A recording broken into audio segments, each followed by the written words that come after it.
Я не бачу. Ой, Боже.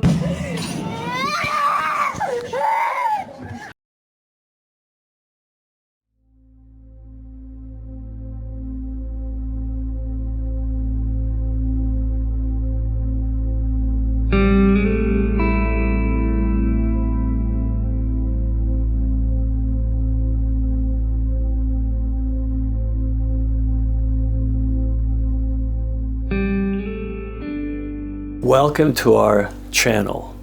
Thank you for taking your time, a few minutes out of your busy schedule to get to know how we survive in Ukraine. Our nonprofit is dedicated to delivering vital humanitarian aid to the rural residents in hard-to-reach, war-torn areas of Ukraine.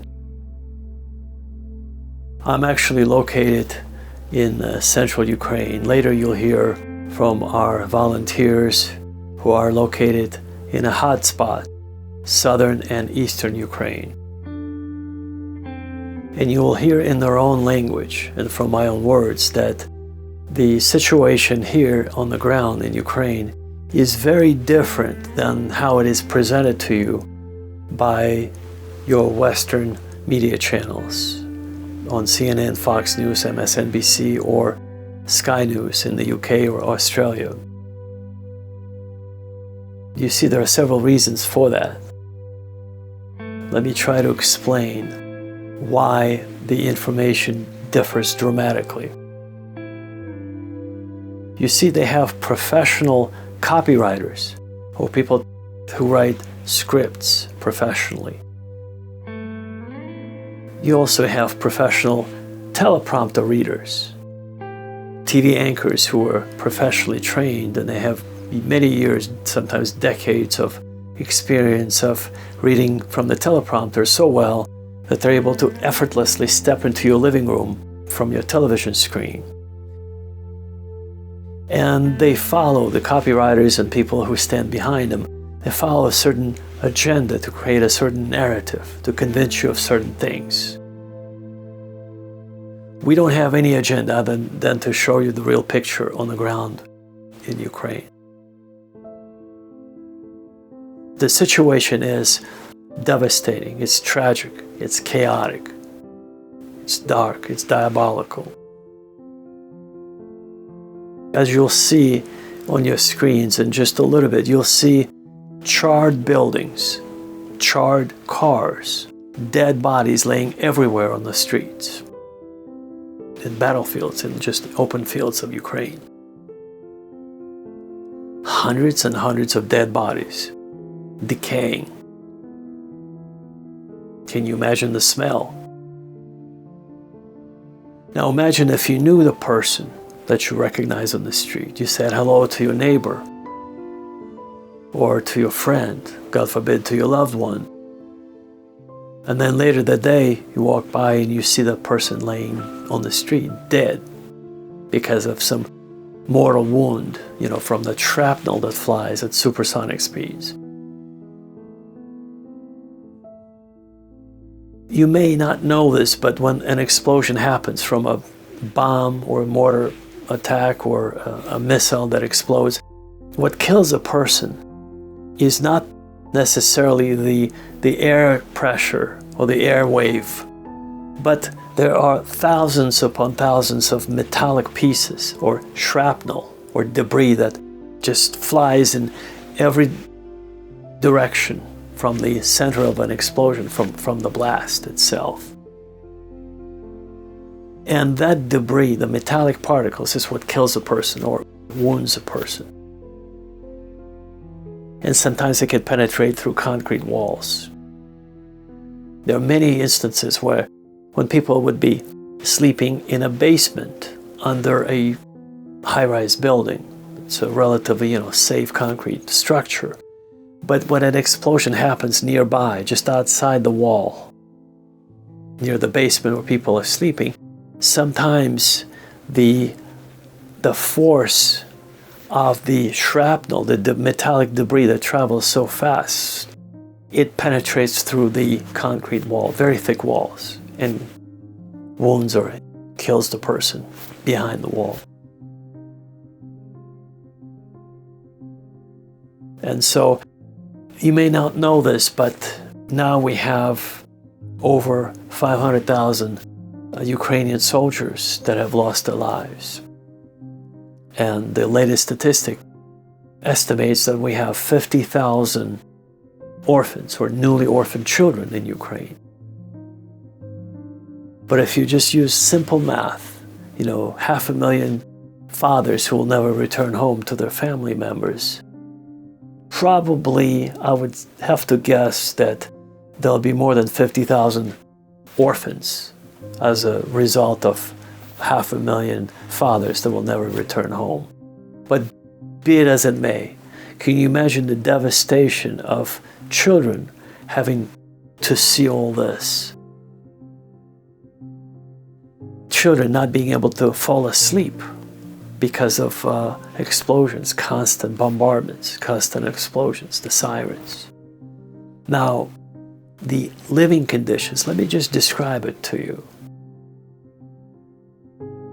The description that I'd like to give to you that's real, the real situation on the ground in Ukraine is this. Many people, especially in southern and eastern Ukraine, live in basements, or if they're in rural areas, in cellars. Some of them might have basements.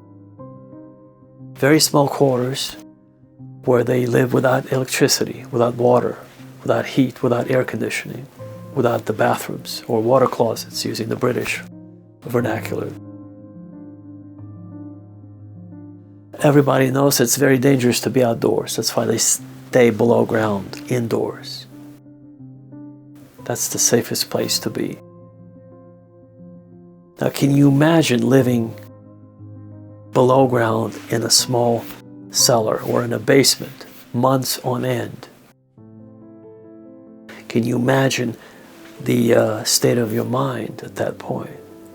It's constantly dark, no vitamin D, no nutrition, no showering, not really a bathroom to go to.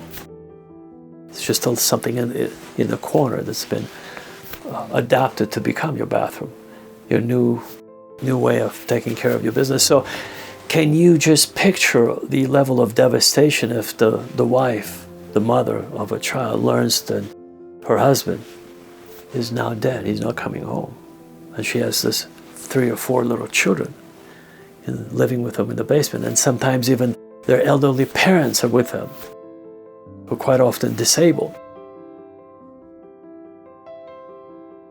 Can you imagine that? And sometimes, unfortunately, many mothers lose their minds.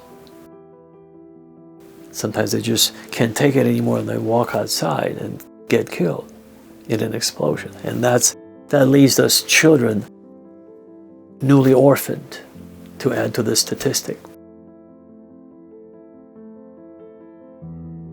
And that's what we do at our nonprofit. All of us were volunteers. So we take care of the orphans, the widows, the elderly. We're the only nonprofit that actually focuses on delivering humanitarian aid to rural, hard-to-reach places in Ukraine, where our pastors are volunteers. See, we're believers, and so we have a network of pastors or churches that we use for our humanitarian purposes. So our volunteers, or often pastors, deliver humanitarian aid, which is food, water, and power banks or batteries, so that people could stay in touch with us and let us know they're okay. And sometimes they have to drive through active battlefields or active war zones. And this is, I'm sharing with you something that you'll never learn anywhere else. Quite often, the roads are heavily mined on both sides. And as they drive on those country roads, they quite often see tanks coming right at them. And they have to quickly yield as to not to be crushed by a 50-ton military vehicle. But the roads are narrow, and you can't really get off the road because you'll be blown out by a mine. See, there are mines buried on both sides of the road. That's the reality in Ukraine. And so when they yield, they have to be very careful. We use prayer and the connection to the creator of the universe in a very different, real way. We say a prayer and we hope to be kept safe. And fortunately, thank God, so far we have not lost a single volunteer. All of our pastors are safe. Nothing has happened to them. And then they're able to get there safely and return to their homes, to their family members. So it takes a tremendous amount of faith. That's what's going on the ground. Belief in supernatural, because we realize our lives, we're not in control of anything. Even minute by minute, our lives could end very unexpectedly. And by education, I'm an economist, so let me share with you the financials just a little bit without boring you too much. But every dollar that we receive from our donors is used very wisely. We don't fly first class, we don't drive expensive cars. We actually drive 1975 old Soviet Zhiguli cars. Those Zhiguli cars are, as you can imagine, very inexpensive to maintain, and the spare parts are also easy to find, and they're also quite inexpensive. But most importantly, when our volunteers take their personal vehicles, those Zhiguli Soviet-made old vehicles, on the roads in rural Ukraine, soldiers on both sides of the battlefield, they begin to recognize that these are civilians, volunteers delivering humanitarian aid to other civilians. And so they're not being targeted. Had we used more expensive vehicles or SUVs or minivans, that would be more visible, and perhaps that would attract more attention and be possibly targeted. So that's another reason why we use those old super compact Soviet-made cars from 1970s. And again, to reiterate, every dollar that we receive from you goes towards the mission of delivering food, water, and medicines to the needy people in rural Ukraine.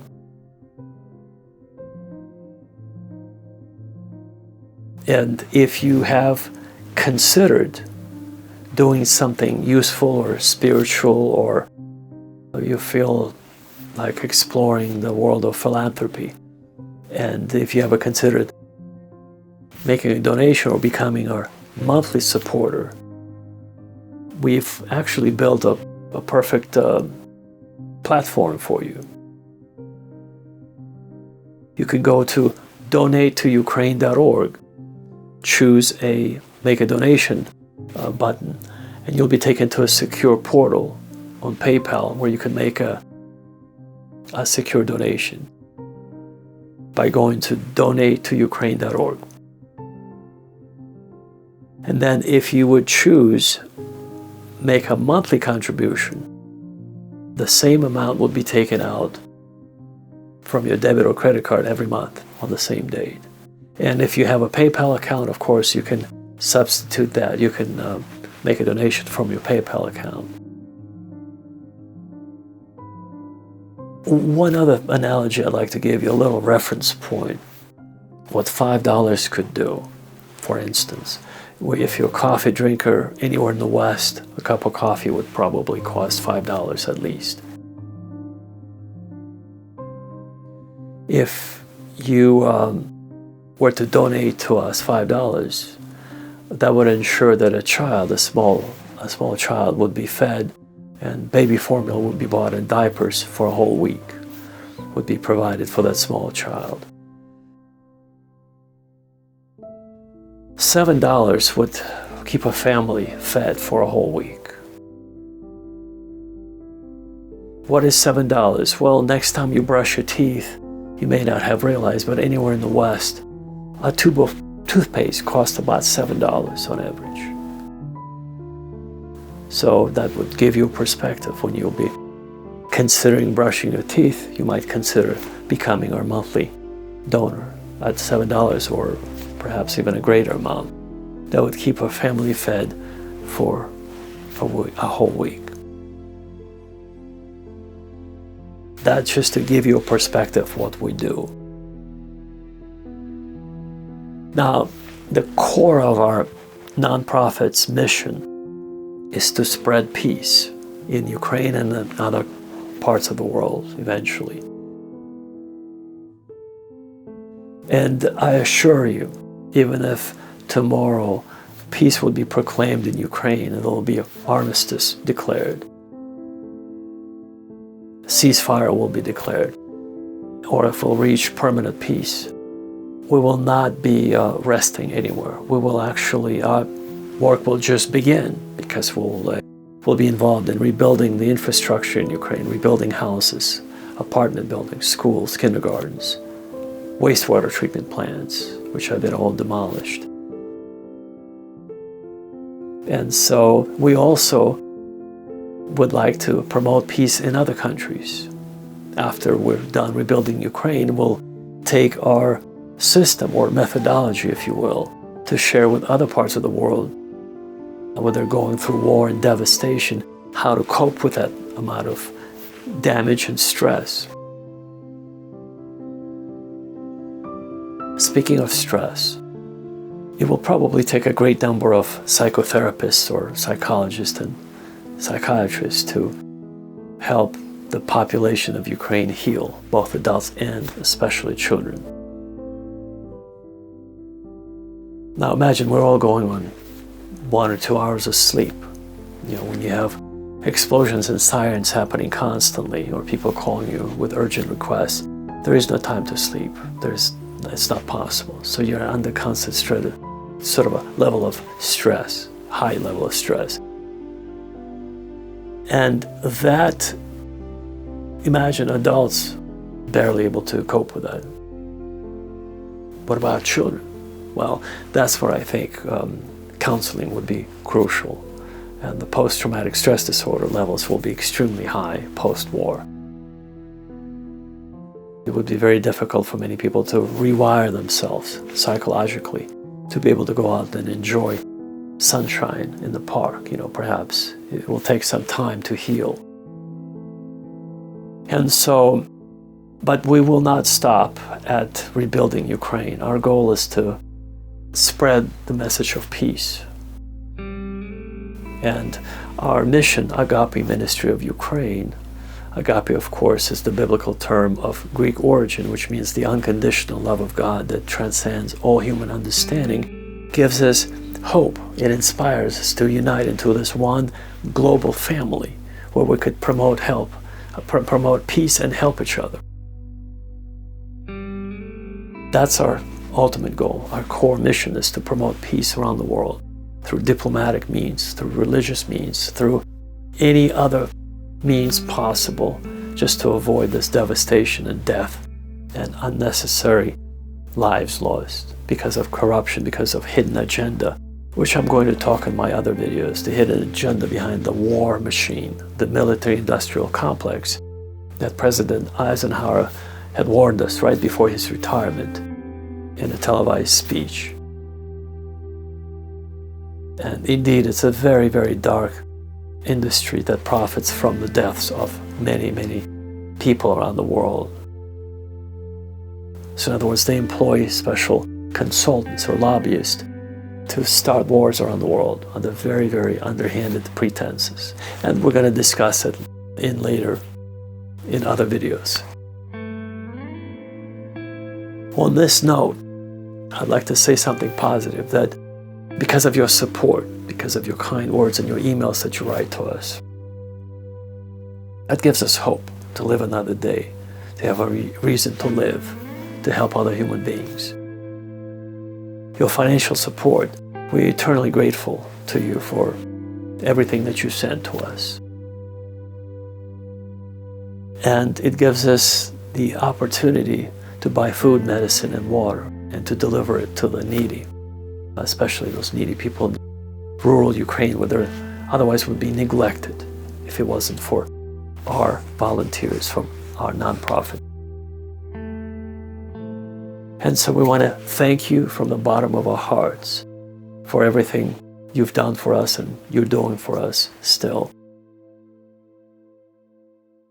We would like to let you know that if you haven't done so,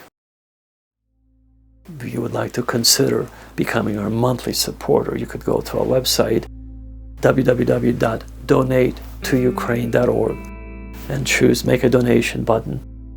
Click on that and you'll be taken to a secure page where you can make a donation through PayPal from your debit card or your credit card. We are eternally grateful for any amount you wish to donate. We appreciate any effort that you choose to extend to us to help the needy people of Ukraine live another day. Thank you, and as we say here, Slava Bogu, мы все вместе. Thank God we're working together as a team, as a family. Please join our movement, our peace movement. Sign up for our newsletter. Please share this message with your family, circle of friends and family members to help us promote the message of peace, because we're desperately looking forward for the day when we'll have peace in Ukraine. On this note, I want to thank you again. I want to mention that we pray for your safety, for your well-being out there, no matter where you live. So thank you to all of you, our audience, our supporters. God bless you. Take care. And we truly hope to see you at the very top in paradise of God. Thank you, and we'll talk again soon. Take care.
Владимир, что вы увидели на Украине по приезду туда, где идут или шли военные действия? То, что не показывают по центральному телевидению. Ну, наверное, и правильно, что не показывают. Такое не каждый сможет выдержать, смотря, потому что по телевидению смотрят дети, смотрят женщины. Если показывать все, что там происходит, то многие люди просто не могут выдержать этой информации. Поэтому я был, в полном смысле слова есть такое понятие «шокирован». Мы часто его употребляем, но это был как раз тот случай, когда надо это слово сказать. Был шокирован увиденным. Трудно себе представить, себе было, что это вот так вот живыми. Даже находясь там, все время думал, что это какой-то страшный сон просто. Как люди живут во всем этом, как они переносят это все.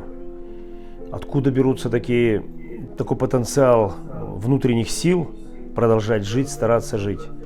Это, ну, конечно, я думаю, что мы должны все сделать для того, чтобы давать им эти силы, чтобы поддержать их в этом. Все, что с нашей стороны требуется. Иной раз это просто доброе слово. А часто это было просто наше присутствие там. Когда они видят, что мы едем туда, они удивляются. У вас здесь никого нет родственников? Нет, говорю. Приехали. Что вами движет? И тут начинается разговор, да. Ну, в общем, я увидел много настоящего страшного горя. Ужасного горя. Такое чувство, что оно не скоро закончится.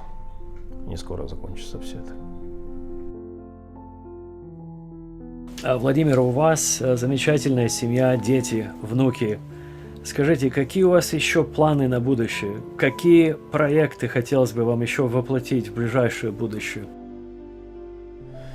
Ну, во-первых, мы не ограничены благотворительностью, деятельностью на сегодняшний день. Мы не знаем, что случится завтра. Я считаю, что я должен оказаться и быть там, где случится беда. Где-то завтра опять случится, я сажусь на самолет или полечу туда. У меня вопроса не стоит, надо ехать или нет.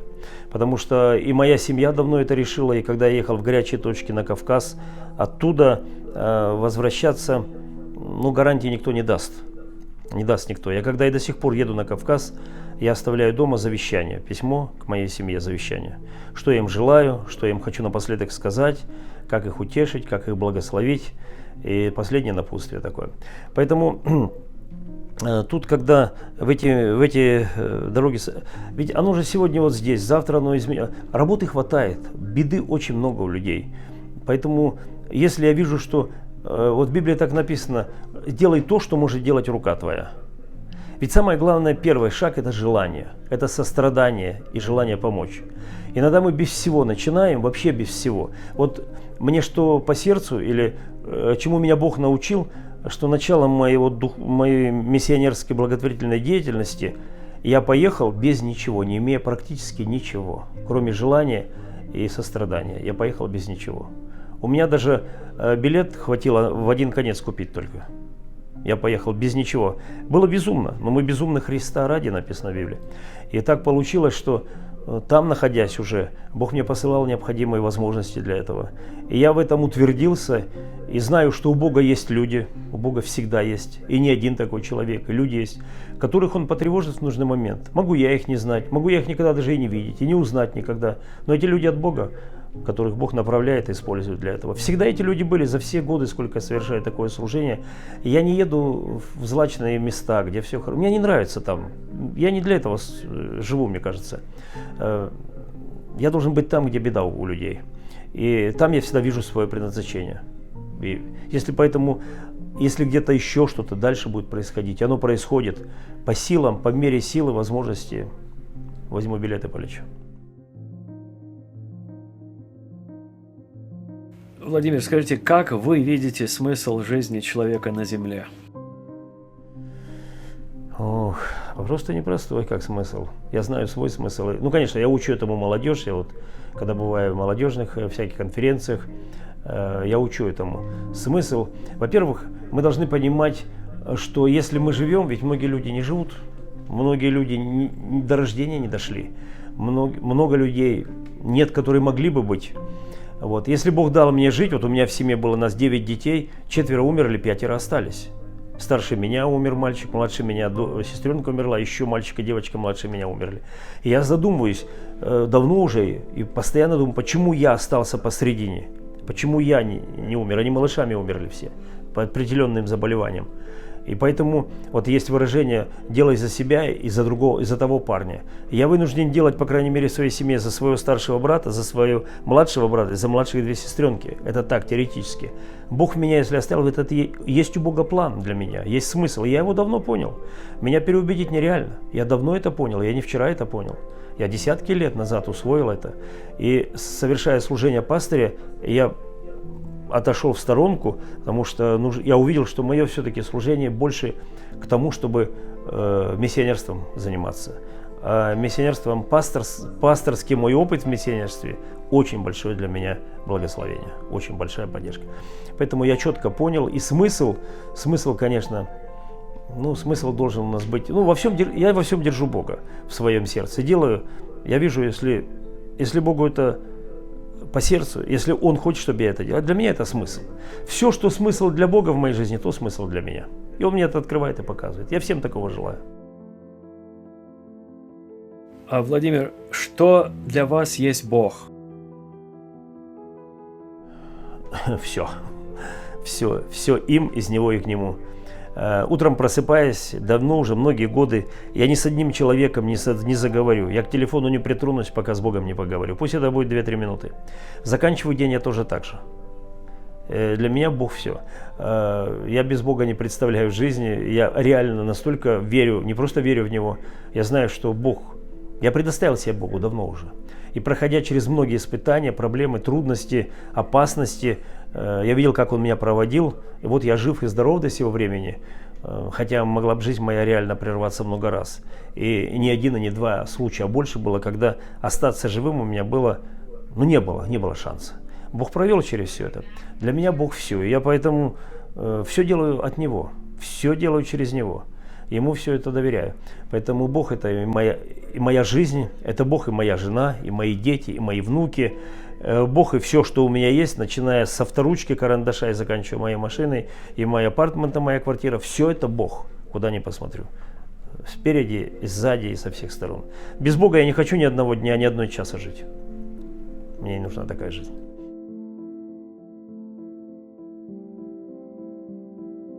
Владимир, скажите, вот наша последняя миссия в такие вот горячие точки Украины, люди, которые смотрели вот кадры, которые сняли наши добровольцы, наши пасторы во время последней поездки миссии туда, чтобы помочь людям, которые потеряли буквально все в своей жизни. Они еле-еле сумели выбежать из горящих домов, из своих высокоэтажных зданий или же частных домов, которые бомбили подряд постоянно. И люди, обыкновенные люди в другой части мира, которые вот видели эти кадры, умопомрачительные кадры, понимаете, они сейчас находятся в таком шокированном таком состоянии, понимаете, они бы очень хотели помочь тем простым украинцам, которые потеряли все. И вот скажите, Владимир, наша последняя миссия туда, на Украину. И, кстати говоря, чтобы чуть-чуть добавить деталей даже, вот я сам лично из Киева.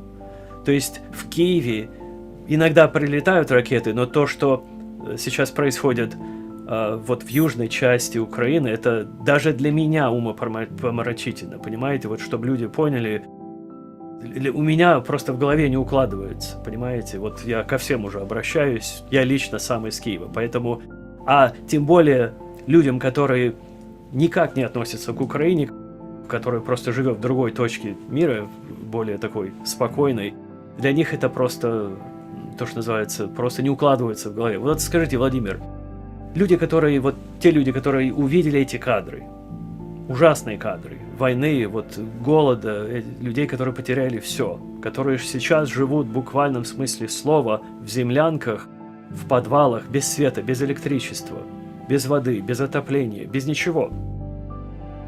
Наша последняя миссия помогла тысячам людей там, на Украине, выжить в буквальном смысле слова. Мы на это потратили, чтобы указать конкретность, да, все-таки в этом мире без денег ничего не обходится. Вот наша благотворительная миссия нам стоила пожертвований наших доноров чуть больше $200 тысяч США. И мы сейчас планируем нашу следующую поездку через несколько недель. Мы надеемся и молимся, чтобы у нас была такая же возможность помочь, вот, по крайней мере, такому же количеству людей. Вот скажите, если, даст Бог, нам удастся собрать чуть больше, допустим, $500 тысяч на нашу следующую поездку, вот как вы бы могли, если так возможно, спрогнозировать, скольким бы людям мы бы смогли там, на Украине, сейчас помочь? Ну, наверное, в три раза больше, чем мы помогли. Если мы помогли, опять же, реально, 2-3-4 тысячи людей Мы помогли. Ну, мы в то время, когда мы еще ездили, у людей еще были какие-то запасы свои. У людей еще были запасы. И продуктов, где оставались в подвалах, в их, что-то они с собой прихватили. А сейчас уже намного сложнее людям. Ситуация, она не облегчается, она ухудшается. К сожалению, она ухудшается. Поэтому я думаю, что если бы мы помогли 30 тысячам человек, если бы мы помогли 40 тысячам, если бы мы помогли вот этим, это же огромное количество людей. Это огромное количество людей. Что такое 30 тысяч, что такое 20 тысяч? Это очень огромное количество. И причем в основном же дети. В основном женщины, старики и дети. Мужчины-то воюют. Женщин, старики и дети. Дети, женщины и старики. Поэтому это очень хорошее и благое дело в этой ситуации помочь людям, у которых даже надежду забрали. Не только одежду, у них надежды никакой нет, что они смогут дальше как существовать. Сейчас они думают о том, как выжить, живыми остаться. Потом они будут думать о том, как устраивать свою жизнь дальше. Рассчитывать на государство очень трудно, потому что там не будет никаких средств помогать. Что мы можем отсюда помочь, это как раз та реальная помощь, в которой они сейчас нуждаются. Вот конкретно отсюда, от нас. Потому что там нет сейчас богатых, там нет сейчас зажиточных. Там всех война уравняла. Они все, даже самые зажиточно жили, дом, большой хороший дом. Все, ничего не осталось у людей. Ничего. Они потеряли буквально все. Все, что в доме, дом, жилье. Кому они нужны? Кто их приютит? В какую страну? Где-то кто-то смог где-то пристроиться, где-то беженцы в какую-то страну убежали. Не все могут убежать. Многие так и остаются там жить. Большинство людей же там остаются. Поэтому у людей даже нет денег выехать за пределы своего города. Нет на это средств. Потому что и транспорта нет. Но на танках что ли ездить? Там машин-то нет. Машины-то уже почти, они сожженные сколько стоят. Машины есть, бензина нет. Заправить негде, не на что ехать. Люди беспомощные совершенно, они не могут себе помочь. И причем, если в мирное время у соседа сгорел дом, вся улица собрались, помогли ему, деньгами построили. А когда у всех сгорели дома, кто им поможет? Когда у всех снаряды летели, кто им поможет? Они сейчас счастливы в том, если у них не погибли родственники, если около них дети, они их обнимают, сидят и рады, и довольны. Вот я одну семью, мы когда ездили, кормили людей на улице Бабушка, мы поставили столы такие, кормили там, чай делали, плов, там варили, что могли, у нас все было организовано. Бабушка кушает, и внучка ее, которой 4 годика. Я бабушку спрашиваю, а где родители этой внучки? Она говорит, они пропали без вести. То есть пропали, но их в живых нет 100% уже, нету. Она говорит, они вышли из дома куда-то и не вернулись. Никто не знает, где их могила. Бабушке 82 года. Кто этой 4-летней девочке, Карина ее звать? Кто ее поможет, кто ее возьмет, кто ее накормит? И когда мы ей чай поставили, печенье, конфеты, вы видели ее глаза, какая она счастливая, она конфеты несколько уже, она забыла, что есть конфеты. И она спрашивает, говорит, можно еще чаю налить? Она мечтает, чтобы ей чай подлили. Нам это тоже, это такая ситуация, что без слез смотреть невозможно на все это. Вот в таком ужасе люди живут. Но самое еще горькое для них, что конца не видно. Поэтому, если мы помогли 5 тысячам, если мы можем помочь, что такое еще там, это раз 7 тысячам даже. Что такое 2000 человек? Каждый человек это ценность. Спасенные дети, спасенные семьи. Это спасти жизнь, это фактически спасти жизнь. И дать продуктов на будущее. Вот мы этот раз не сумели, мы просто поехали, мы все, что у нас было, отдали разово. Накормили, напоили, там, что-то пооставляли продуктов. Но мы хотим ехать теперь, чтобы там оставить еще продуктов. Поэтому это может в 3-4 раза сумма увеличиться. И мы готовы на все это закупить и привезти туда. Нам есть где брать.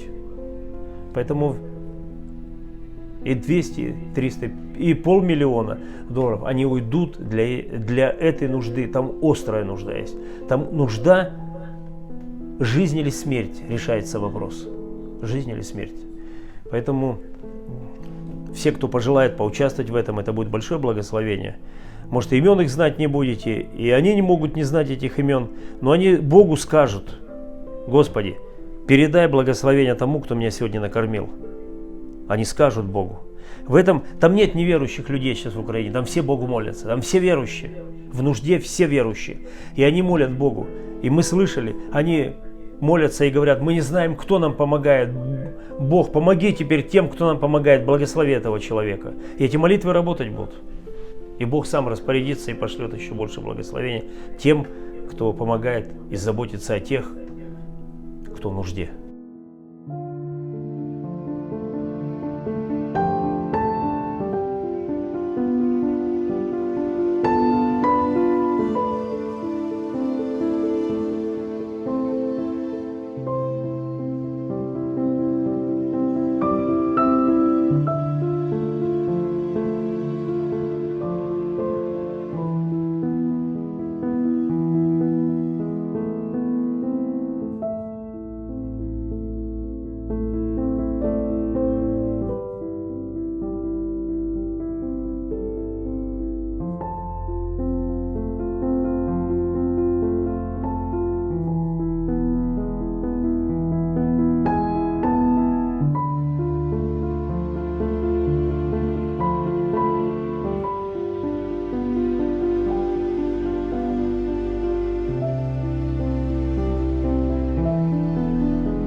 Что?